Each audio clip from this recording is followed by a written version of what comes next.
कल राहुल गांधी पार्लियामेंट में एक बुक है उसको पढ़ना चाह रहे थे, लेकिन उनको पढ़ने से रोका गया। ये जर्नल मनोज मुकुंद नरवणे जी की किताब है और इस किताब का नाम है 4 स्टार्स ऑफ डेस्टिनी, जिसको राहुल गांधी संसद में पढ़ना चाह रहे थे। इस किताब में ऐसा क्या लिखा है जिसे पढ़ने से रोका गया, पार्लियामेंट में उनको पढ़ने नहीं दिया गया। इसी किताब को मैं थोड़ा सा पढ़ता हूँ, कुछ पेज है उसको मैं पढ़ना चाहता हूँ। भारतीय सेना की उत्तरी कमान के प्रमुख लेफ्टिनेंट जनरल योगेश जोशी का 31 अगस्त 2020 को रात 8:15 पर एक फ़ोन कॉल आया। उन्हें मिली जानकारी से वे चिंतित हो गए। 4 चीनी टैंक पैदल सेना के समर्थन से पूर्वी लद्दाख में रेचिन ला की ओर एक खड़ी पहाड़ी पगडंडी पर बढ़ने लगे थे। जोशी ने इस गतिविधि की सूचना दी। सेना प्रमुख जनरल मनोज मुकुंद नरवणे ने स्थिति की गंभीरता को तुरंत समझ लिया। कैलाश पर्वतमाला पर भारतीय चौकियों से कुछ टैंक जो थे वो कुछ 100 मीटर की दूरी पर थे। कैलाश पर्वतमाला वो रणनीतिक उच्च भूमि है जिसे भारतीय सेना ने कुछ घंटे पहले चीन की पीपुल्स लिबरेशन आर्मी के साथ खतरनाक प्रतिस्पर्धा में अपने कब्जे में लिया था। विवादित वास्तविक नियंत्रण रेखा, जिसको LAC कहा जाता है, पर स्थित इस भूभाग में ऊंचाई का हर मीटर रणनीतिक प्रभुत्व के लिए बहुत ही महत्वपूर्ण माना जाता है। भारतीय सैनिकों ने चेतावनी के तौर पर एक रोशनी वाला गोला दागा। इसका कोई असर नहीं हुआ चीनी सेना पर। चीनी सेना आगे बढ़ती रही।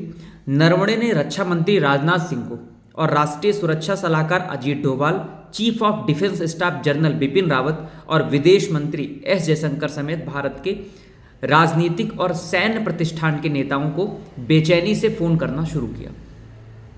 मेरा हर एक से यही सवाल था, मुझे क्या आदेश मिले।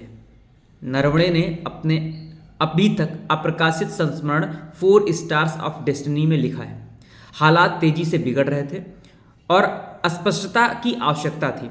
एक पूर्व निर्धारित प्रोटोकॉल था। नरवणे को स्पष्ट आदेश थे कि उच्च अधिकारियों से अनुमति मिले बिना गोली ना चलाएं।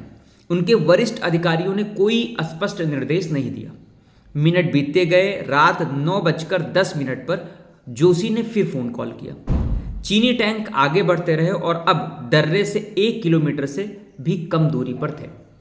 9:25 में रात में नरवणे ने जब राजनाथ सिंह को फोन किया और स्पष्ट निर्देश मांगे तो उनको वहां से कोई जवाब, कोई निर्देश नहीं मिला। इसी बीच PLA commander major general Liu Lin का एक संदेश आया। उन्होंने एक तरह से तनाव कम करने का प्रस्ताव रखा। दोनों पक्षों को आगे की गतिविधि रोक देनी चाहिए और स्थानीय कमांडर अगली सुबह 9:30 बजे दर्रे पर मिलेंगे, जिनमें से प्रत्येक के 3 प्रतिनिधि होंगे। यह एक तर्क संगत प्रस्ताव प्रतीत हुआ। एक क्षण के लिए ऐसा लगा कि तनाव से बाहर निकलने का रास्ता खुल रहा है। रात 10 बजे नरवणे ने राजनाथ और डोभाल को एक संदेश दिया और फोन कॉल किया। 10 मिनट बाद उत्तरी कमान से फिर फोन आया। चीनी टैंक रुके नहीं थे, वो अपनी दिशा में चलते जा रहे थे, भारत की तरफ मतलब आ रहे थे। वे अब शिखर से केवल 500 मीटर की दूरी पर थे।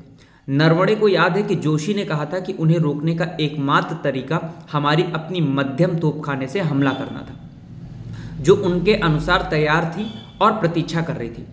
पाकिस्तान के साथ नियंत्रण रेखा पर तोपखाने की झड़पें आम बात थी, जहां मंडल और कोर कमांडरों को बिना किसी के पूछे प्रतिदिन सैकड़ों गोले दागने का अधिकार दिया गया था।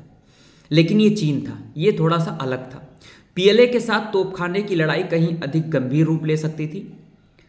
मेरी स्थिति नाजुक थी। नरवणे फिर लिखते हैं अपनी बुक में, वे हर संभव तरीके से गोलीबारी शुरू करने की इच्छुक कमान और अभी तक मुझे स्पष्ट कार्यकारी आदेश न देने वाली सरकारी समिति के बीच में फंसे हुए थे। सेना मुख्यालय के ऑपरेशन रूम में विकल्पों पर विचार विमर्श चल रहा था और उन्हें खारिज किया जा रहा था। पूरा जो उत्तरी मोर्चा था वो हाई अलर्ट पर था। संभावित संघर्ष वाले क्षेत्रों पर नजर रखी जा रही थी, लेकिन निर्णायक मोड़ रेचिन ला था। नरवणे ने रक्षा मंत्री को एक बार फिर फोन कॉल किया, जिन्होंने वापस कॉल करने का वादा किया। समय बीतता गया।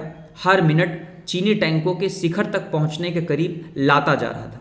राजनाथ ने रात 10:30 बजे वापस कॉल किया। उन्होंने प्रधानमंत्री नरेंद्र मोदी से बात की, जिनके निर्देश में केवल एक वाक्य था, जो उचित समझो वो करो, जो भी आपको उचित लगे वो करो। ये पूरी तरह से एक सैन्य निर्णय होना था। मोदी से सलाह ली गई थी, उन्हें जानकारी दी गई थी, लेकिन उन्होंने फैसला लेने से इनकार कर दिया। नरवणे याद करते हैं कि मुझे एक मुश्किल स्थिति में डाल दिया गया। इस खुली छूट के साथ अब सारी जिम्मेदारी मुझ पर आ गई थी। ये उन्होंने अपनी बुक में मेंशन किया है। मतलब भारत देश के अंदर चीनी टैंक लगातार घुस रहे हैं और आपके पास में इतनी बड़ी किचन कैबिनेट है, आपके पास में इतने बड़े सलाहकार हैं, वो लास्ट मोमेंट पर निर्णय नहीं ले पा रहे हैं। भाई ये तो भारत देश के लिए बहुत ही खतरा का विषय है। और चीन जैसा देश जो साम्राज्यवादी विस्तार नीति का वो कहा जाता है, जन्मदाता कहा जाता है, वो कभी भी क्योंकि उसने अक्साई चीन को ले लिया कंट्रोल में, है ना, सक्सगाम वैली पर अपना कंट्रोल उसने कर लिया, डोकलाम तक पर वो घुस रहा है। अगर इस तरह के डिसीजन मेकिंग आपकी कमजोर होती रही तो चीन तो कभी भी भारत के अंदर जो हमारा चिकन नेक है उसको काट सकता है। और कमांडर्स के हाथ में अगर आप या तो खुली छूट दे दो कि आपके ऊपर सारा डिसीजन है, लास्ट मोमेंट में फिर आप ये कहते हो कि अब मुझे कुछ समझ में नहीं आ रहा है, तो कुल मिलाकर ये थोड़ा सा चिंता का विषय है। इस पर भारतीय सरकार को सोचना चाहिए। भारत की जनता आपको वोट करती है और वो आपसे ये चाहती है कि भारत के नागरिक सुरक्षित रहें और उनके देश का एक भी इंच कोई दूसरा देश हड़प ना सके। अगर आप नहीं कर पा रहे हैं तो आप ये अपनी कमान किसी दूसरे के हाथ में दीजिए। मैं अब इस पे और ज़्यादा कुछ नहीं कहना चाहता हूँ।